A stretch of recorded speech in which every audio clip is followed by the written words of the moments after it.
Yo, what's up? Ako ulit ito si Francis North at welcome sa aking channel. So, para sa video na to, halika, samahan nyo ako. Bisitahin natin itong tindahan ng Five Below.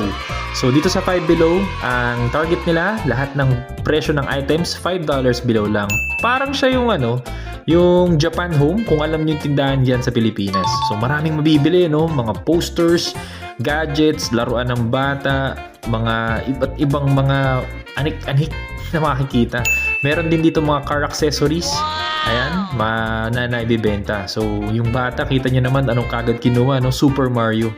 So, maraming mga items katulad nitong mga papakita ko sa inyo. Mga chargers, mga anime-inspired, mga Pokemon, Super Mario. Ayan, mga laruan ng bata, meron din.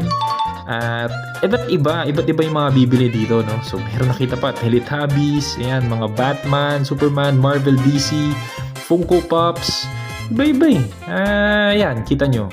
Meron din SpongeBob at One Piece. At sa mga Hello Kitty lovers, meron din sila dito, no? So, ayan, Harry Potter pa, idagdag pa natin. So, dito nga, $5 below yung tinatarget nilang mga prices ng mga items na binibenta nila. So, dito, ang napansin ko lang at hindi ko nabili, alam nyo kung ano, eto, sinumpang prutas, no? Sayang kung binili ko to, matik na. Meron tayong gumu-gumu powers. So, salamat sa panonood. Francis North po ulit. Sige na, scroll ka na.